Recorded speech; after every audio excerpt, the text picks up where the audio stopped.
Olá pessoal, bem-vindos a mais um episódio do Entrevistas, o podcast da Michael Page.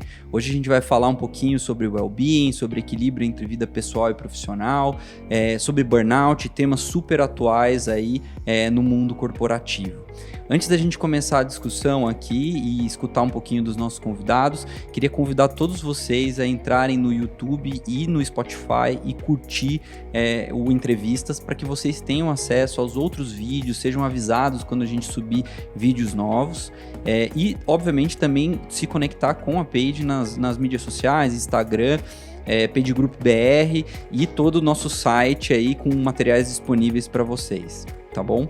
Para a gente começar a fazer a conversa aqui, queria apresentar meus convidados, né? Então, primeiro, Bruno, me fala, quem é você além do seu CV? Dedini, obrigado por me receber, estou super feliz de estar com você, com a Tati também, já dando spoiler dos convidados aqui, mas esse tema me fascina, então vamos me segurar um pouquinho aqui também. Além do CV, bom, meu nome é Bruno Rodrigues. No CV tá lá, eu sou fundador da GoGood, sou empreendedor, venho falando sobre bem-estar dos colaboradores há 7 anos e meio. E além do CV, agora transbordando um pouquinho, eu fui atleta profissional durante 16 anos, sou apaixonado por esporte, muito por isso construí uma empresa para ajudar as pessoas a serem mais saudáveis. Fui campeão sul-americano, terceiro no PAN Sub-20.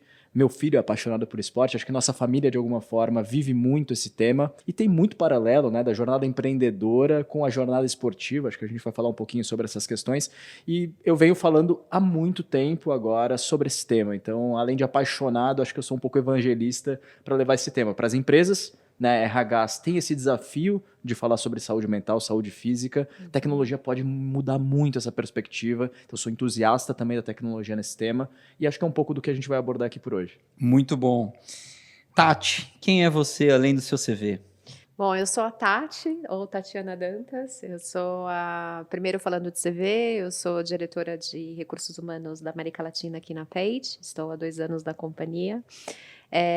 Trabalho já em recursos humanos há praticamente 20 anos. Passei por diversas organizações e também tive vivência internacional. E esse tema sempre me tocou muito, também profissionalmente, mas também pessoalmente, né? Então, profissionalmente, durante esses 20 anos, obviamente, por estar trabalhando com pessoas, né? É um tema que participa do meu dia a dia e eu sou apaixonada por. E também por vida pessoal. Eu tenho 2 filhos, o Arthur e o Felipe. E como você, eu também sou esportista. Então, o esporte também sempre fez parte da minha vida. Sempre trabalhei muito na área com natação. Foi o meu grande foco. Fui campeã paulista. Então, realmente é algo que me conecta à parte de mental health, tanto psicológica quanto física. Então, vai ser uma delícia estar aqui junto. Muito bom, muito bom. Me apresentando então, pessoal, eu sou Stefano Dedini, um dos diretores do Grupo Page aqui para o Brasil, um apaixonado por esporte, por performance, por qualidade de vida e por consistência de resultados, né? Eu acho que esse é o nome do jogo, a gente entender como a gente consegue equilibrar os nossos pilares aí para que isso seja sempre consistente. Vai ser muito bom falar com vocês. Bom, para a gente começar e aquecer os motores aqui, trocar um pouquinho, eu queria fazer um panorama um pouco mais amplo, né? Depois a gente vai entrando em alguns temas, né? Então, a primeira pergunta é o seguinte, né? Em geral, na visão de vocês, as pessoas elas têm conseguido equilibrar esse aspecto, vida profissional, vida pessoal? Qual é o diagnóstico que vocês têm, Tati? Eu acho que algumas pessoas sim, mas com certeza eu acho que grande maioria de todos nós buscamos o equilíbrio, né? Então, talvez a gente não possa não conseguir de uma forma consistente, porque você tem prioridades na sua vida, né?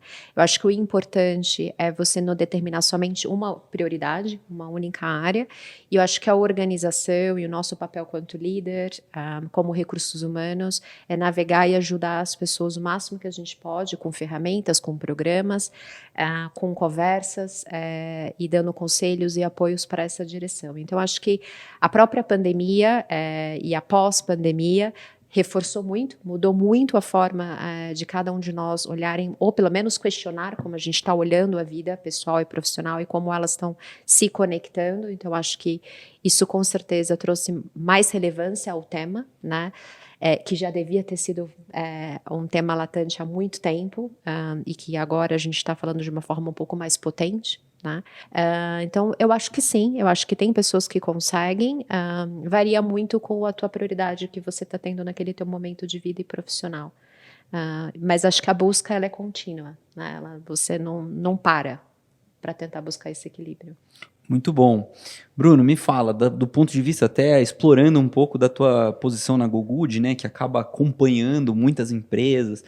Isso é um tema recorrente? Qual é a tua visão sobre esse aspecto? Absolutamente. Assim, eu acho que eu resumo esse movimento entre cultura e contracultura. E eu acredito que muita coisa que a gente estava fazendo estava dando errado.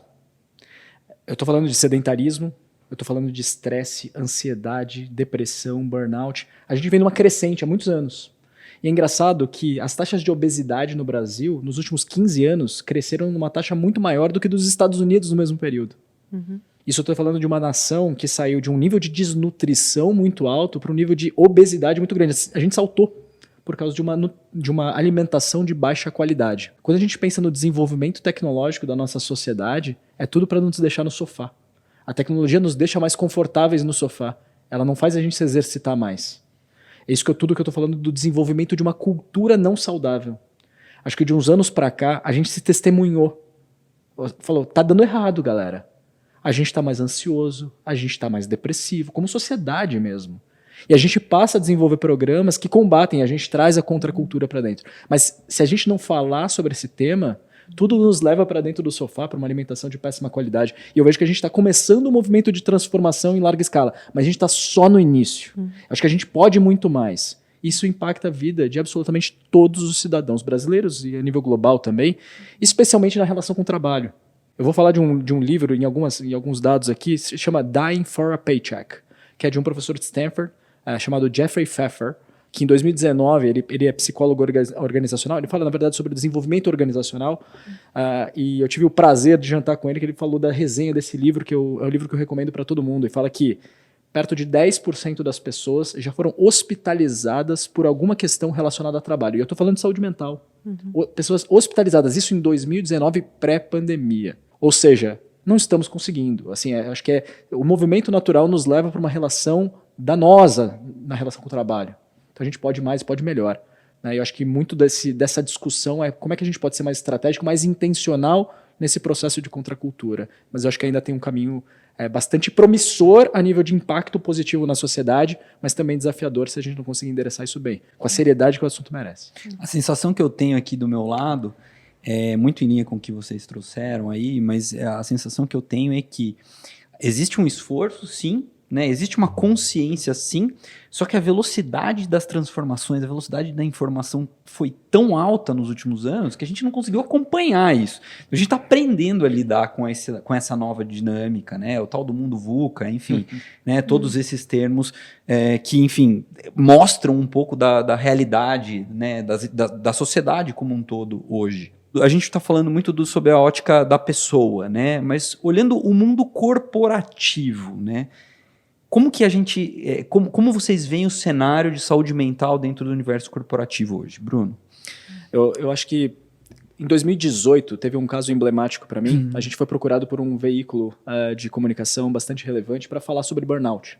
A gente já estava trabalhando na época com grandes empresas, diversas empresas, e eles queriam saber cases de empresas como é que estavam combatendo o burnout, como é que elas estavam fazendo para ajudar nessa questão. E eu consegui um total de 0 clientes ou parceiros para falarem sobre esse assunto. A gente teve que passar a pauta. Simplesmente porque naquele momento, você falar sobre o tema era um tabu tão grande que você reconhecia que a tua empresa era uma indutora de burnout. Como se fosse uma empresa ruim para os colaboradores. Antagônico, né? Porque quanto mais você fala, quer dizer que você está de fato agindo sobre isso. Mas era um tabu tão grande. Isso me deu um estralo porque eu fui para a Califórnia nesse mesmo período, a gente passou alguns meses desenvolvendo a empresa por lá. E na mesma semana eu falei com Google e PayPal, que tinham programas de saúde mental e estavam desenvolvendo um outro patamar com 6 novas iniciativas em saúde mental ao mesmo tempo. Isso lá em 2018. Isso ficou muito claro para mim que esse mercado ia mudar. E hoje a gente está aqui falando, e a empresa que não está discutindo burnout hoje, ela ficou para trás. Então tudo isso aconteceu de uma maneira muito rápida. Estou falando de menos de 5 anos aqui, né, de perspectiva, que é óbvio que as corporações demoram muito mais tempo para conseguirem solidez num assunto tão novo.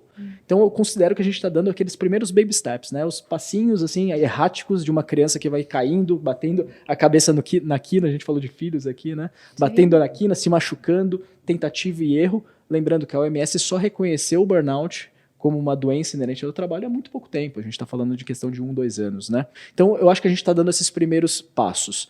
Ainda existe uma discussão muito grande que permeia o board, mas o board, e aqui eu estou falando dos conselheiros, da alta diretoria, que ainda tem muitas dúvidas. Como é que esse negócio se paga? Por que prioridade? Qual que é a responsabilidade da empresa? Peraí, o que a pessoa faz antes ou depois do trabalho interfere? Claro que sim, né? Então, eu acho que ainda tem muita assimetria com relação a isso. Eu vejo que, falando especificamente de dados de mercado, hoje a gente vê perto de 70% das empresas com iniciativas de bem-estar. A nível global, a gente vê que 84% das empresas têm uma perspectiva estratégica sobre o well-being do colaborador. Então, a gente já está falando de coisas muito mais da maioria, né? De fato, essa penetração, ela aumentou. A minha questão é, qualitativamente falando, será que a gente fala de um prisma estratégico ou você falou de consistência, né? Ou será que pouco consistente? Será que a gente deixa isso ainda para alguns bolsões, algumas discussões esporádicas, os meses coloridos, né? Setembro amarelo, janeiro, qualquer coisa que a gente fale aqui. Será que isso faz parte de uma agenda permanente estratégica da companhia ou a gente está falando ainda de alguns pulinhos, né? Eu acho que aqui a gente pode melhorar bastante, mas a nível de penetração o mercado mudou muito. Legal. Sim. Tati, do ponto de vista de HR, me conta um pouquinho aí da tua visão. Sim, eu acho que um pouco conectado, antes da pandemia, sempre na área de recursos humanos, era muito comum você encontrar áreas de qualidade de vida, de benefícios, aonde você falava, obviamente, o tema de saúde mental, mas sim, com certeza, não é com o mesmo espaço e a prioridade, como você comentou, Bruno, neste momento atual, é bem diferente. Mas ela já era comentada. Com a pandemia, obviamente, trouxe para todos nós uma realidade diferente, e a equipe de recursos humanos e o mundo corporativo e os líderes tiveram que, de um dia para o outro, muito rápido, tentar se adaptar naquela situação e lidar com aquela situação. E os nossos colaboradores começaram a trazer muitas outras perguntas, né? Como eu me adapto agora, atuando dentro da minha casa? Como vai o limite, que era um pouco que você falou agora, entre a minha vida pessoal e a vida do trabalho?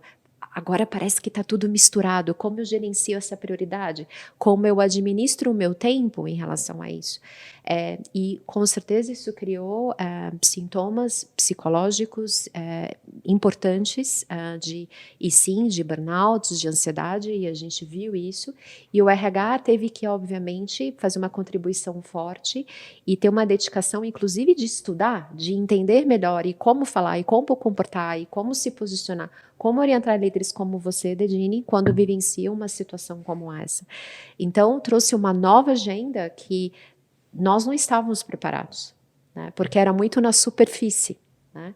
Era no máximo um programa que talvez você faria com um parceiro seu de benefícios, de saúde, de assistência médica. A gente olhava sinistralidade, é isso, né? Quantos exames nossos colaboradores estão fazendo? Como é o to-do, checklist, o check-up dele em relação à saúde? Tem algo que eu preciso administrar naquele momento ou não? Era muito básico. Né? E retrovisor, né? E retrovisor, exatamente. E é reativo, não era proativo, né? Então, mudou o mindset. Então, nós, quanto recursos humanos, tivemos que nos preparar e muito rápido. Foi bom para o RH, porque o RH teve que ser muito atuante e talvez organizações que não focassem tanto na figura de recursos humanos começaram a dar prioridade para o que era necessário. A parceria entre o líder e o RH, eu acho que estressou ainda mais, acho que isso foi muito importante. E sim, temas começaram a ser ditos. Mas eu concordo com o Bruno no sentido que eu vejo, não são todas as organizações, a gente tem muitos parceiros nossos na PAGE que realmente leva a sério o tema de mental health, e tem programas sólidos, construiu um novo organization design, teve cadeiras efetivas somente olhando para o tema de mental health. Mas, infelizmente, eu acho que a grande maioria, pelo menos no meu ciclo de recursos humanos, eu posso falar isso com propriedade, que sim, ainda é muito pontual. Vamos fazer aquela dia do mental health, a semana do mental health, vamos parar e não tem a política, não tem o processo, não tem o programa, não tem a consistência, não tem as conversas, não tem o apoio psicológico que é necessário que seja algo consistente, não tem um programa para olhar a nossa saúde física, né, de uma forma consistente e longa. É shots. Né? Então a gente tem que passar dessa barreira, a gente tem que realmente, como um todo, como todas as organizações, refletir sobre e ver como a gente pode sair dos momentos shots e realmente fazer programas mais longos, né? E que sejam sólidos e que é o famoso walk the talk e não imediatista. Acho que a gente ainda está muito no caminho do imediatista. De alguma forma, desculpa, só para tentar fazer uma conexão, eu vejo que ainda a gente copia muito da Semana Cipat para iniciativas, né? Assim, nessa semana a gente vai falar sobre isso e como prevenção de acidentes de trabalho. Exatamente, né? Meio que SST, né? Que, pô, assim, o RH de alguma forma, a saúde veio muito da SST e tal, evoluiu muito a importância desse assunto. E eu acho que a gente ainda importa muito de alguns conceitos que não necessariamente valem. Quando a gente fala de saúde física e saúde mental, é 24/7. Como eu durmo, importa demais. Demais. Né? Agora, não dá pra gente falar one shot, como acho que a Tati falou bem, e acho que a gente tem que rever um pouco como que a gente faz parte da vida do colaborador nesse sentido. Não, com certeza.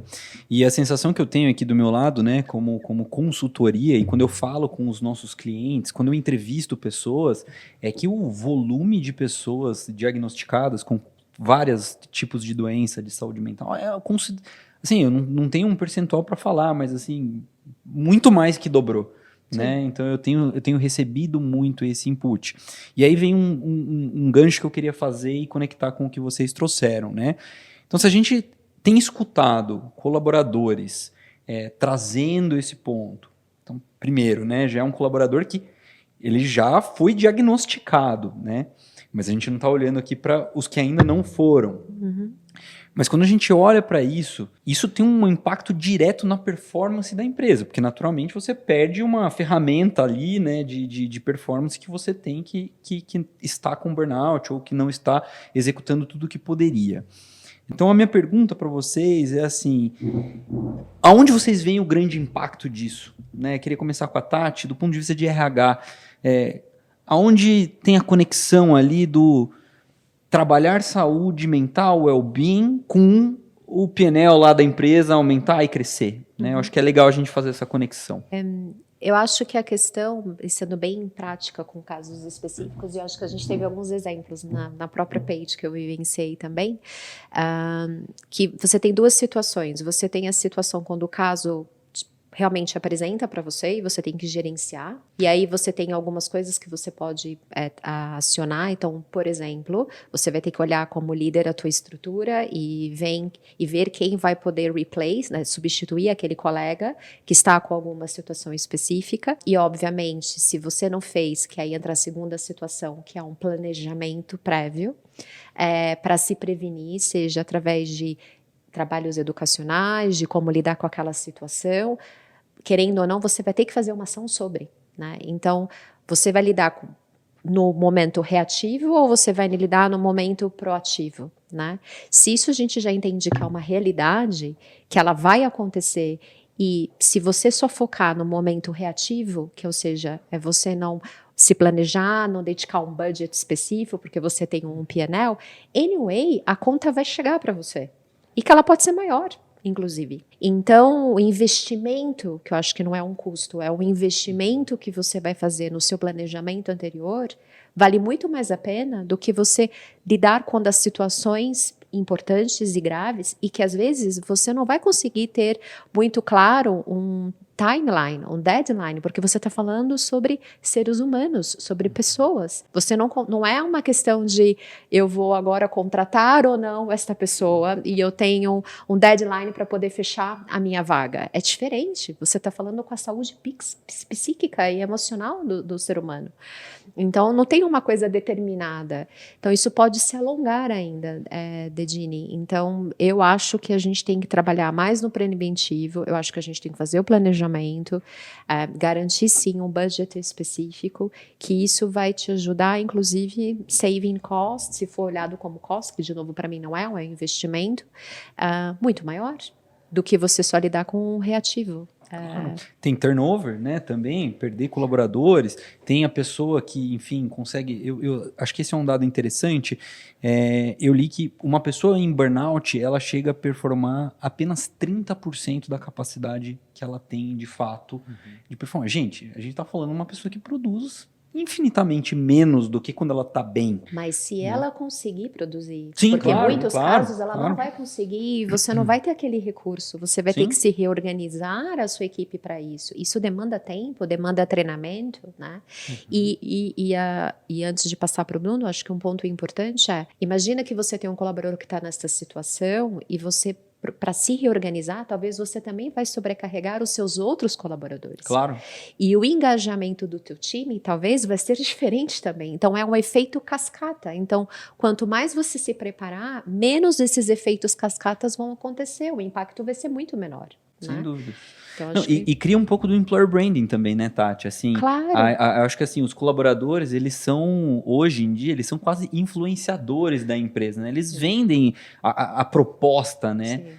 Então, eu acho que isso é um tema bem legal. Eu gosto muito de olhar o mundo corporativo como um ecossistema, né? Eu brinco que assim, você tem o teu cliente, você tem o teu fornecedor, mas você tem o teu funcionário, né? Então, a sustentabilidade dessa relação é parte fundamental para consistência e resultado da empresa no longo prazo. Mas me conta, Bruno, sobre a tua ótica, você deve ter, com certeza esse é teu pitch de venda do teu produto, né? Mas assim, conta pra gente, aonde que dá pra gente fazer essa conexão? Porque eu acho que muitos acionistas de empresa, ou muitos executivos mesmo, ainda não conseguem tanto enxergar esse valor. Então vamos mostrar para eles aí um pouquinho de dados. Super legal. Na verdade, eu só vou arrematar muita coisa que vocês falaram, tá? Que eu concordo com absolutamente tudo. Eu divido em 3 pilares, né? A primeira são retornos mais duros, né? Então a gente está falando aqui de estudos de dezenas e dezenas de programas de bem-estar. Foi uma economista de Harvard que fez uma análise macro de todo o investimento em well-being nessas empresas americanas, que conseguiu mostrar que para cada dólar investido, mais de $3,5 retornam em redução de sinistralidade e absenteísmo. Então a gente já está falando aqui de um panorama de investimento, não é um custo. E aqui eu estou chamando de coisas mais duras porque são mensuráveis, né, no P&L mesmo. Né? A gente consegue mostrar que as pessoas faltando menos, você tem menos substituição e assim você tem um retorno maior. Legal. Agora, tem outras questões que são mais difíceis de você mensurar no dia a dia. Você falou muito bem, né, Tati? Assim, a questão do engajamento. Engajamento eu acho que é um dos principais pesadelos assim, do líder, a nível global. A gente está falando aqui, segundo a Gallup, de perto de 85% das pessoas desengajadas, né? O engajamento de 15% da massa dos colaboradores de uma forma geral.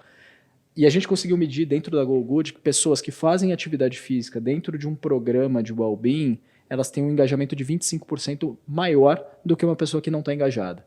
E a gente consegue pensar, né? Eu costumo fazer uma reflexão. Pô, peraí, será que o mesmo problema, às vezes a gente não reage de formas diferentes? Pô, vamos lá, trabalhar numa corporação tem ups and downs, tem boas e más notícias. Mas às vezes tem uma má notícia que você lida pior do que o normal, quando você não está legal. Agora, se você está praticando a tua atividade física, se alimentando bem e tal, você não tem um nível de resiliência maior?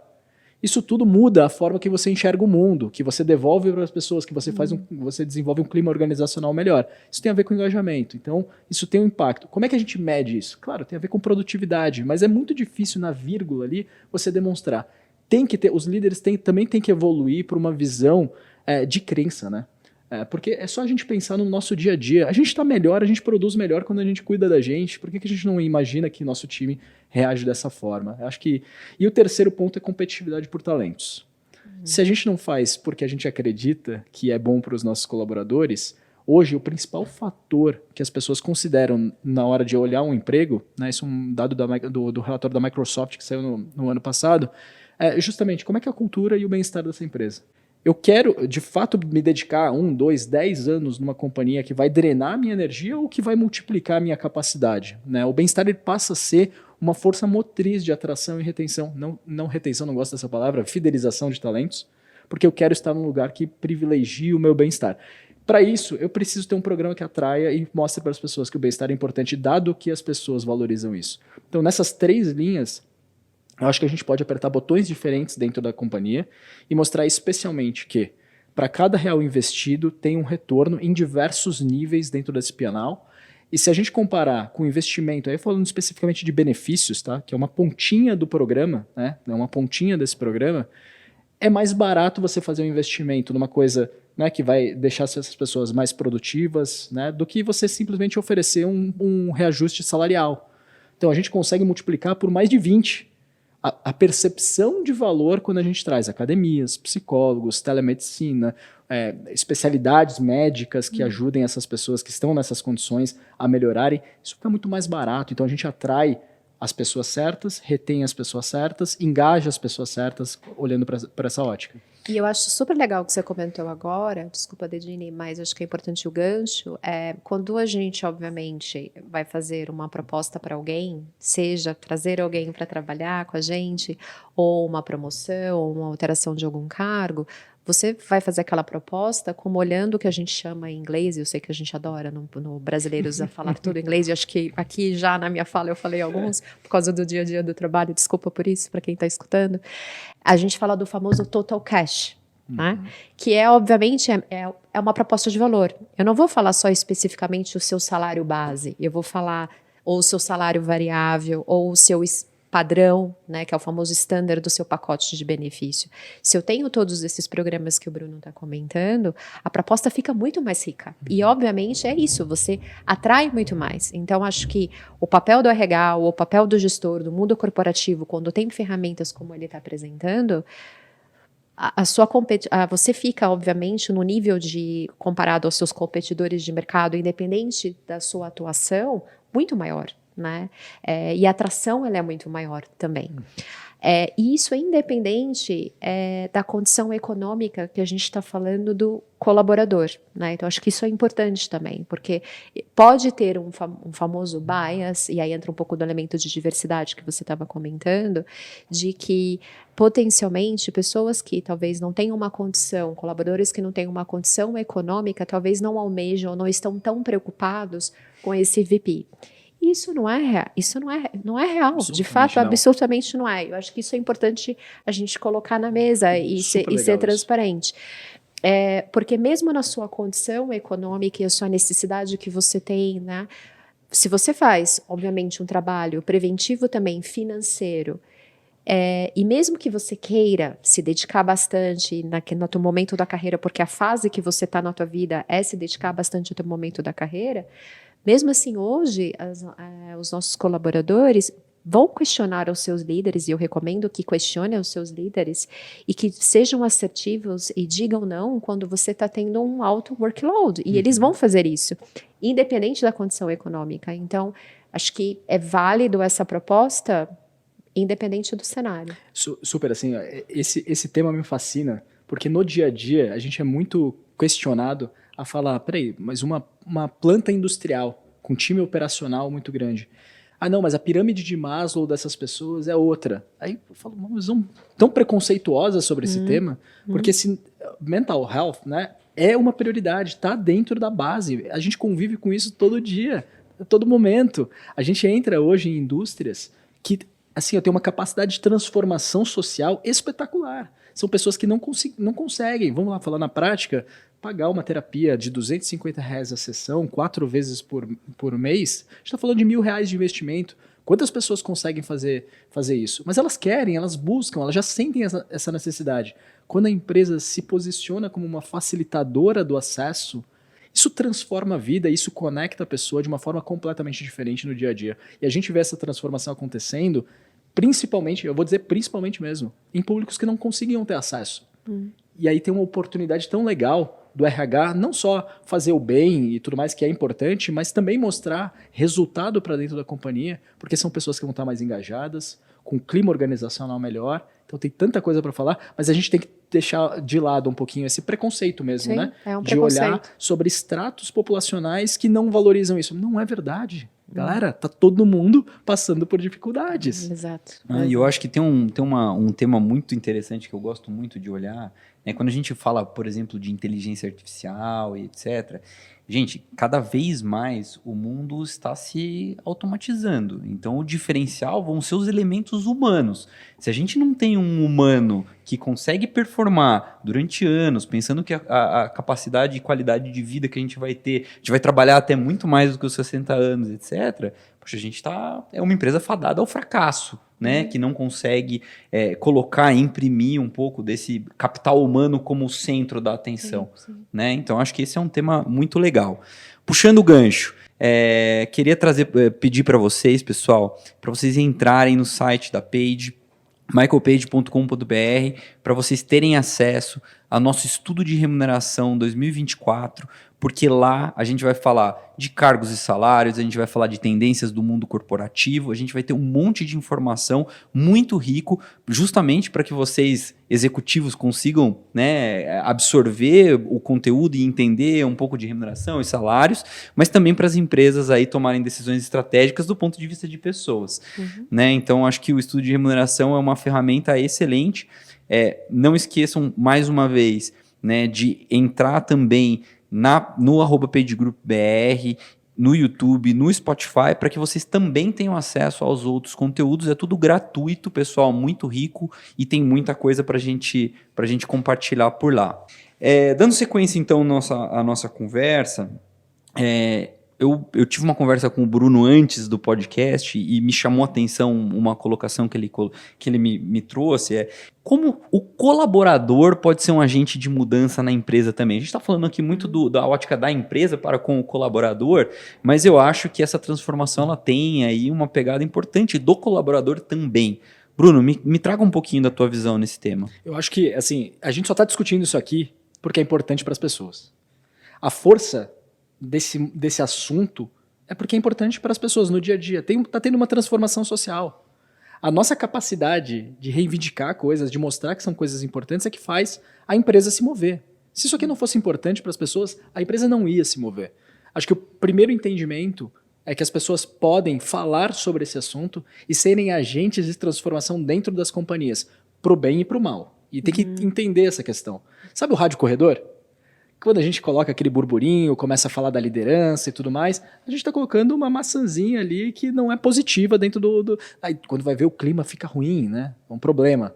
A gente pode pegar essa mesma fruta e fazer uma fruta positiva. Quando as pessoas elas começam a mostrar no dia a dia que eu chego com uma garrafinha de água e coloco, aí eu tô com uma fruta, tal, falo da atividade física que eu tô fazendo, que eu vou fazer uma corrida no final de semana, que eu fui no Ibirapuera aqui para quem é de São Paulo, etc. Daqui a pouco você vai ver e tem alguns ciclos que começam, então eu também vou e tal. Primeiro, essa questão a cultura, quem faz são as pessoas. É possível ser um agente de mudança positiva. A gente vê demais isso acontecendo no dia a dia das empresas que a gente trabalha junto. Segundo ponto, eu acho que a gente fala muito sobre o Employee Value Proposition, né? A gente fala do EVP, que são as empresas se posicionando, eu quero atrair esses talentos porque eu sou dessa forma.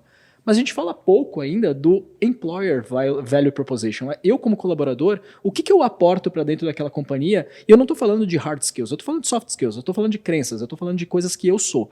E eu me identifiquei na minha jornada pessoal como carreira mesmo. Eu tive um VP de RH que ele tinha vindo do Google.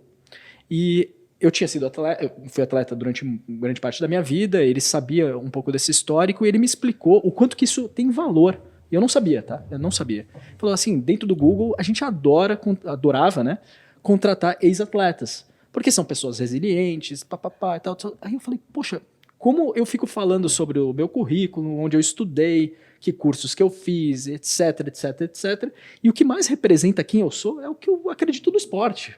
Isso é muito importante para mim. Então por que eu não falo isso? Por que eu não me posiciono mais com relação a isso? E eu acho que aqui a gente pode virar uma chavinha também. Como é que eu, no processo seletivo, eu falo das coisas que são importantes para mim, inclusive do esporte, da alimentação, da minha saúde mental. E eu vou me posicionar mostrando, isso é importante para minha empresa. Isso é importante para você? Vamos dar um match nisso aqui? Isso é importante para você, é importante para mim? Vamos construir um negócio legal? E eu acho que isso tem uma capacidade de transformação enorme. Porque a gente começa a mapear a partir das conversas, dos dados, o que é relevante para as pessoas e quais são as pessoas que de fato a gente acredita que podem desempenhar bem aqui. Então, isso para mim é uma mudança justamente para ser mais protagonista. Eu acho que de alguma forma a gente ainda está esperando a mudança vir. a gente pode ser mais a gente pode reivindicar mais e ser uma visão positiva dessa transformação. Isso é um tema muito legal, Bruno, que você trouxe, e é uma coisa que eu falo muito para os meus colaboradores aqui, né? A gente tende a construir, idealizar, falar assim, não, porque aquela empresa X, a gente cria uma persona. Gente, a empresa X somos nós. A empresa X são os colaboradores. Qualquer atitude que você tenha é uma atitude da empresa. Né? Então, assim, eu acho que o ser agente da mudança nessa linha está na nossa mão, no nosso papel também. A Tati sabe que eu levanto bastante essa bandeira aqui dentro do grupo, então eu acho que é muito importante a gente pegar e trazer a responsabilidade da transformação também para você funcionário, né? Faça a sua parte aí. Mas, Tati, me conta, você, do ponto de vista de RH, né? Conta um pouquinho da tua visão. Em relação a recursos humanos, eu concordo, eu acho que o RH ele também tem que provocar espaços de diferentes canais para que realmente os nossos colaboradores tenham a oportunidade também de criar esse espaço para colocar a sua voz na mesa, né, e ela ser escutada. Eu concordo, eu acho que cada um de nós, independente se eu sou um líder ou não, se eu estou numa posição X, a gente tem a responsabilidade de, como indivíduo e como profissional, de colocar a nossa opinião e provocar as conversas, seja independente de para quem, né? Acho que faz parte da nossa responsabilidade como agente de mudança e como protagonismo, né? No final do dia, aquela longa história do passado, mas que para mim ela é muito real, que todos nós somos líderes, independente da tua função. É uma coisa tão básica, mas ela é muito real, né? Que é a parte do accountability, é o teu compromisso, é a tua responsabilidade, independente do que você quer da tua carreira. Então, acho que o RH, ele tem que ser um facilitador, ele que tem que te proporcionar canais diferentes, entender muito bem o que o teu colaborador está te falando, para que aquela proposta também faça sentido, porque a gente pode também ter diversos fornecedores, diversos programas, mas se não conecta com a tua realidade, com o teu grupo, também não vai agregar tanto valor assim, e você também pode perder credibilidade. Então, eu acho que, para mim, essa é a grande responsabilidade dos recursos humanos. E dar o exemplo. Porque, querendo ou não, o RH, ele tem uma responsabilidade como função de ser um modelo também da organização. Isso faz parte. Então, os nossos colaboradores estão olhando para a gente, né? Então, eu sempre reforço muito essa questão do esporte, da atividade, principalmente com a minha própria equipe, porque eu também quero que eles incentivem isso para todas as outras pessoas. Então, claro que adoro ser convidada para um happy hour, mas eu também convido, vamos dar uma caminhada? Vamos fazer uma reunião lá embaixo? Né? Vamos almoçar fora, talvez, em um restaurante diferente, né? Onde tenha uma alimentação um pouco mais saudável? Vamos para academia junto? Vamos andar no parque, que é aqui pertinho, e a gente faz um team building lá no parque, de vez fazer aqui numa sala fechada, né? E a gente fez isso, inclusive, ano passado com a equipe de recursos humanos. A gente foi no Parque do Povo e a gente fez a nossa reunião de Latam no Parque do Povo. A gente colocou cangas de praia, literalmente, e sentamos e conversamos e fizemos uma sessão de feedback. Né? É algo simples, não tem custo, não tem investimento, e o investimento maior é justamente a qualidade de vida, e fica algo muito informal, mas ao mesmo tempo muito íntimo, muito profundo, você cria conexões. Então, para mim, o RH ele tem que ser o modelo das pessoas, né? E provocar esses canais para que todos estejam disponíveis para todos os tipos de perfis de profissionais que a gente tenha, para colocar a sua voz, e a gente tem que escutar. Para mim, esse é o principal drive. Muito bom. A gente abre caixinhas de pergunta no nosso Instagram para escutar um pouquinho, né, do que o pessoal quer falar, enfim, opiniões. E a gente fez uma pergunta bem interessante aqui, eu estou com a enquete. A pergunta era, né, qual é o seu segredo para manter um equilíbrio saudável entre vida pessoal e trabalho? E 25% das pessoas respondeu que é tempo de qualidade. 54% das pessoas responderam que é definir limites. 20% das pessoas falaram de praticar o autocuidado e outros comentários aí. A gente teve mais de 1.400 respostas nisso. Então, acho que é uma parcela interessante para a gente analisar. O que vocês acham sobre esse aspecto do definir limites, assim, ou do como uma pessoa bem-sucedida em fazer esse equilíbrio, o que ela pratica para conseguir isso? Bruno? Eu acho que tem muito a ver com planejamento. Eu acho que essa questão de estabelecer limites, você tem que ter objetivos claros, você tem que saber onde você quer chegar, o que são as suas prioridades, e o que conversa com isso, o que não conversa. Tem a ver com dizer não, mas tem a ver com planejamento. E eu vejo demais isso, assim. Hoje nós temos rotinas que competem demais pela nossa atenção. Não existe mais o profissional e o pessoal separados. Acho que nunca existiu, mas agora cada vez menos, né? Existe o Bruno pai, empreendedor, líder, marido, filho e assim por diante. Acho que se a gente não estabelece muito bem aonde que a gente quer chegar, qualquer evento é positivo.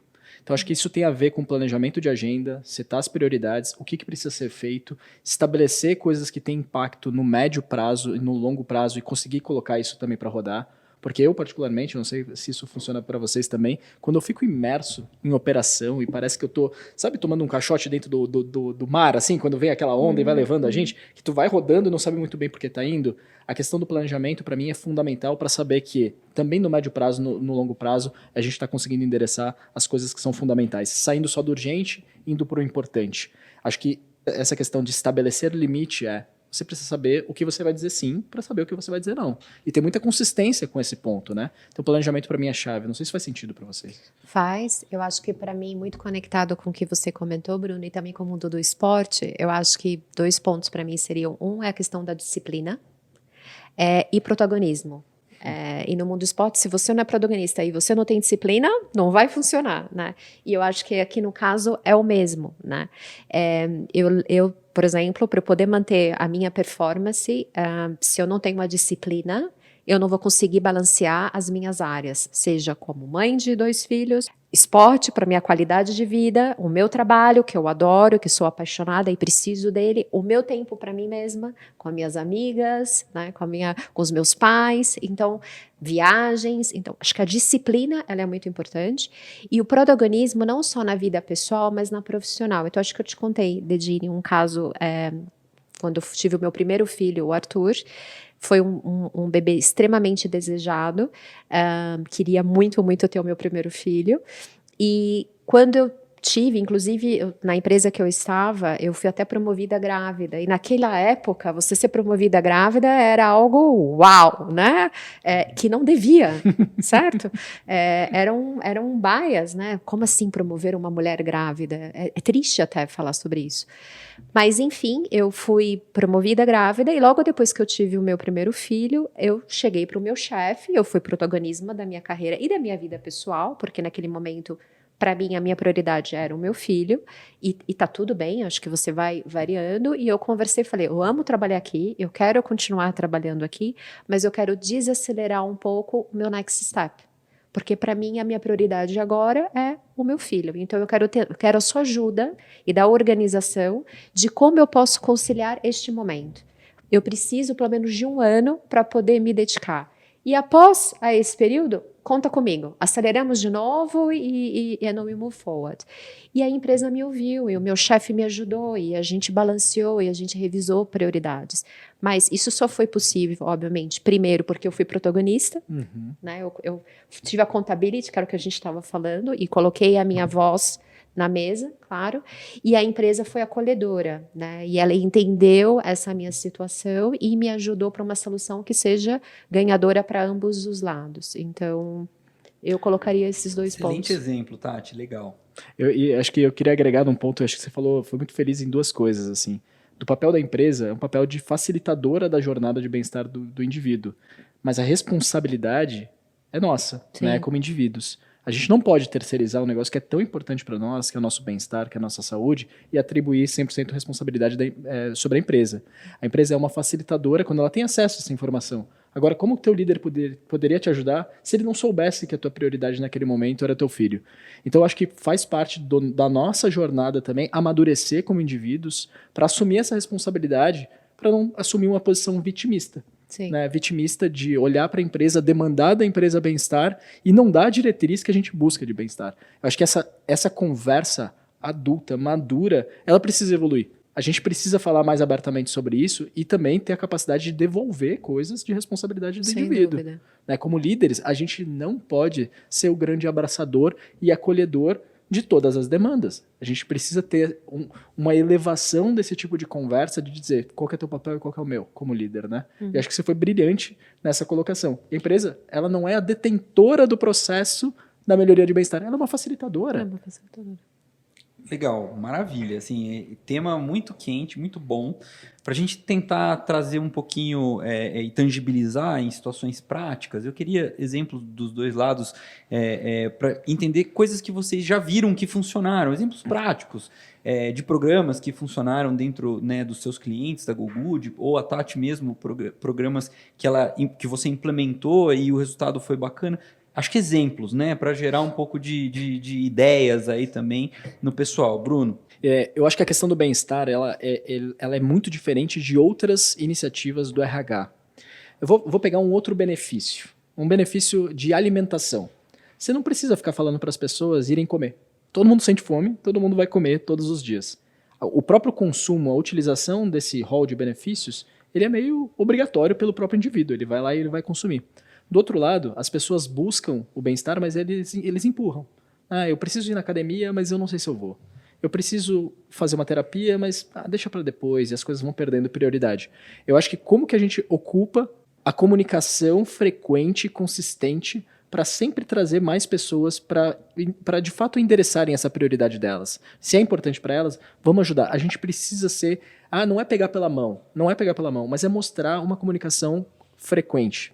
E qual que é o nosso melhor poder de comunicação dentro das companhias? É a liderança.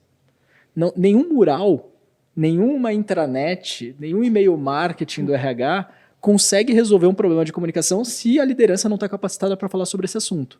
Então, grande parte dos nossos cases passam pela liderança comprar o programa. E a dica prática é: a liderança média da companhia é quem vai capilarizar ou não essa cultura organizacional que vocês conseguem estabelecer dentro do dia a dia. Então, as coisas que ficam mais legais, eu estou falando de engajamento e adesão lá no alto, são de lideranças que colocam nas sprints para falar, como é que você tá? Mas eu não é aquele, oi, tudo bem? E se a pessoa falar, não estou bem, eu não sei como dar o próximo passo. É de fato, como é que você está se exercitando? Está cuidando das coisas que são importantes para você? Olha aqui, quem está fazendo atividade física, como é que é? Trazer essa pauta de uma forma organizada dentro dos one-on-ones, dos ritos mesmo, né? Aí tem vários nomes, aqui são muitos em inglês, desculpa por isso, mas os all hands da vida, né? Mas de fato colocar isso como uma pauta relevante é sempre a chave do sucesso. Para a gente conseguir amplificar e ter consistência de comunicação, depende da interação humana. E capacitar as pessoas para falar, inclusive, sobre coisas que são delicadas. Quando um funcionário, por exemplo, ele fala assim, cara, eu tive uma crise de ansiedade ontem, eu palpitava e me mão suava e tudo mais. Será que a liderança está pronta para falar sobre isso? Quando a gente consegue capacitar e dar uma trilha e mostrar que existe um caminho, um direcionamento, a taxa de adesão desse programa e de sucesso desse programa vai ser muito maior. Né? Então isso tem a ver com o desenvolvimento humano. Então eu poderia falar vários cases, mas acho que o padrão desse é o desenvolvimento dessa liderança para conseguir falar sobre esse assunto e especialmente engajar e empoderar as pessoas para ocuparem esses espaços. Dizer, galera, tá tudo bem, vamos falar, vou ser vulnerável, acho que esse é o outro ponto, né? A liderança ser vulnerável, não existe mais super-homem, super-mulher, não tenho problemas, é o seguinte, eu não quero saber se o pato é macho, lembra aquelas coisas? Não, assim, eu como líder, eu falo, olha, tive um final de semana complexo, aconteceu tal coisa na minha família, mas tô lidando com isso. Quando você abre essa vulnerabilidade com o time, você está automaticamente se abrindo para ouvir sobre e entender de verdade aquele indivíduo que está por trás, né? Então, acho que aqui tem um espaço muito legal de desenvolvimento dessa preocupação de bem-estar a partir da liderança. Muito legal, muito legal. Muito legal, Tati. Bruno. Você me deu vários insights para compartilhar. Dedinha, acho que a gente pode ter muitos programas e muitas ações, mas o que vem agora na minha mente, acho como dicas práticas para o pessoal que está escutando. Então, acho que, primeiro, a gente tem um programa que a gente até atua aqui na Page, que é um programa que a gente fala de Energy Shift, que é o balanço da tua energia e como tudo se conecta nas esferas da sua vida como pessoal e profissional. Então, fazer uma capacitação sobre o tema para a liderança, mas também envolvendo os colaboradores, acho que É algo que super prático, você tem diversos fornecedores no mercado, seja local, regional ou global, que podem ajudar os nossos líderes e a equipe de recursos humanos que está me ouvindo, né? Então, acho que capacitar, acho que é um caminho super muito bom e muito assertivo. Existem outras coisas práticas que eu gostei muito, que eu acho que tem um colega meu aqui interno, que é meu parceiro, ele fala, Tati, a gente tem que sempre lembrar que não é uma corrida de 5K, né? É uma maratona. E a gente tem que ter uma sustentabilidade dessa maratona. E eu acho que isso conecta muito com o Bruno falou da parte da liderança, da comunicação contínua, das sessões de feedback e dos famosos rituais. Então, por exemplo, a gente tem a prática aqui na Page, no board, de sempre quando a gente vai começar uma reunião, e eu faço isso com o meu time também, a primeira pergunta é como você está? Uhum. Né? E numa esfera geral, né? Que é o famoso check-in. Uhum. E quando a gente termina a sessão, como foi essa sessão? Né? E o que a gente pode fazer melhor? Né? E dar uma visão geral. Então, acho que como a vida está te tratando, a gente sempre começa nesse aspecto. Porque, obviamente, você coloca as emoções na mesa e você consegue entender como o teu outro parceiro que está naquela sessão está e como você pode conduzir melhor. Então, reuniões como rituais de check-in, eu acho que é importante. Sessões, como eu comentei, de talvez você fazer uma sessão interna numa sala de reunião, vai para um lugar fora, expande, não tem seu custo, é fácil, você pode estar lá com a tua equipe e provocar algo mais inovador e criativo. Sem dúvida, usar exemplos de canais de comunicação. Recentemente teve uma colaboradora minha que tomou a decisão pela primeira vez fazer o caminho de Compostela, né, na Espanha, sozinha. E ela ia enfrentar, porque era um medo dela interno, porque ela sempre viajou com alguém ao lado. E essa era a primeira vez que ela, eu quero fazer sozinha, caminhar sozinha e estar comigo. E ela se preparou. Eu aproveitei aquele momento e pedi para ela compartilhar se estava tudo bem para ela, com a equipe de recursos humanos, esse exemplo. Né? E isso, obviamente, conecta, engaja, modela. Então, você tem, sim, várias ações que a gente pode estar fazendo, mas tem essas ações simples, que eu concordo com o Bruno, que elas são muito mais impactantes, porque é uma maratona, não é uma corrida de 5K. Muito bom, gente. Bastante coisa aí, bastante conteúdo. O papo tá muito bom, mas acho que a gente precisa concluir um pouco aqui, né? E queria, primeiro, Bruno, como que o pessoal sabe mais da GoGood, sabe mais sobre você aí, enfim, mídias sociais, o que você gostaria de compartilhar com o pessoal? Pô, adorei também. Tô aqui super empolgado, não queria parar. A gente poderia passar muito tempo falando sobre esse tema. Tô aprendendo bastante também. Bom, a GoGood é god.com.br. A gente está como GoGoodBR no Instagram, no LinkedIn. Vocês podem encontrar. Eu sou Bruno Rodrigues, sou fundador da GoGood. Vocês podem me encontrar também no LinkedIn. Vai ser super prazer poder falar com todo mundo que está interessado nesse tema. Vou deixar meu e-mail também, é bruno@gogood.com.br, god.com.br. A gente vai ter o maior prazer em falar sobre esse assunto. Falando rapidamente, assim, até para dar um pouco mais de contexto, se me permite aqui, Dedini, hoje nós trabalhamos com um benefício de bem-estar que ele pega, na verdade, todos os pilares de bem-estar que a gente abordou aqui. Hoje nós temos milhares de academias, que a gente não só entrega as academias com um benefício de rede, mas a gente oferece um sistema de cashback que quem usa mais paga menos. Então, muito do que a gente está falando de motivação das pessoas procurarem, de fato, fazer mais atividade, a gente usa a tecnologia para incentivar essas pessoas. E com isso a gente consegue dobrar a frequência de uso de academias que as pessoas têm. Psicólogos, nutricionistas, telemedicina, todo o programa modular, customizado para que todas as empresas possam dar o próximo passo no sentido de bem-estar. É o que a gente pode oferecer. Muito bom. Prazer tê-lo aqui conosco, super legal, contribuição super rica, Tati também. Pessoal, queria convidar vocês também para olhar no nosso site da Page, a gente tem diversas vagas publicadas lá, então você que está querendo olhar mercado, está procurando emprego, enfim, lá a gente tem muita coisa para você analisar. Além disso, lembrando, a gente consegue baixar o estudo de remuneração com informações super relevantes até para você fazer uma boa movimentação profissional.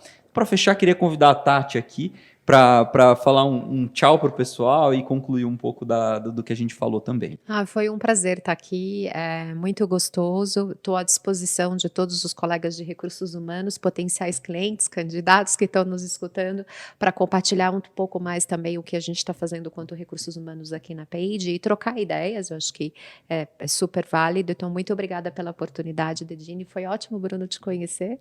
Muito bom ver várias coisas que a gente está conectada. Super! Né? Muito bom isso.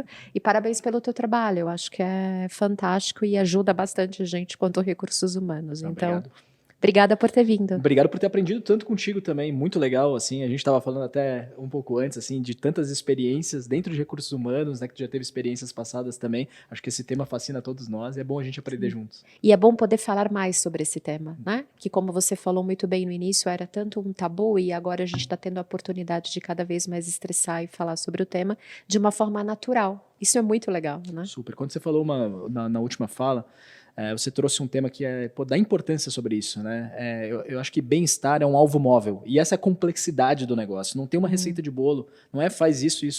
O segredo todo é se importar. Porque ele vai mudar. O meu objetivo de curto prazo do bem-estar, né, isso vai mudando ao longo do tempo. Se nós, enquanto lideranças, a gente não, de fato, se preocupar e olhar de verdade para isso, a gente perde uma oportunidade, né? Então, acho que você trouxe cases espetaculares e dicas práticas, mas se pudesse falar com o líder aqui, ó, vou olhar até você, líder, assim, olha para esse assunto, dê importância, acho que tem dicas muito legais aqui, mas dê importância, não deixa para amanhã, tá doendo agora, né, galera? Muito bom, gente, muito conteúdo, espero que a gente tenha agregado valor, mais uma vez foi um prazer estar aqui com vocês.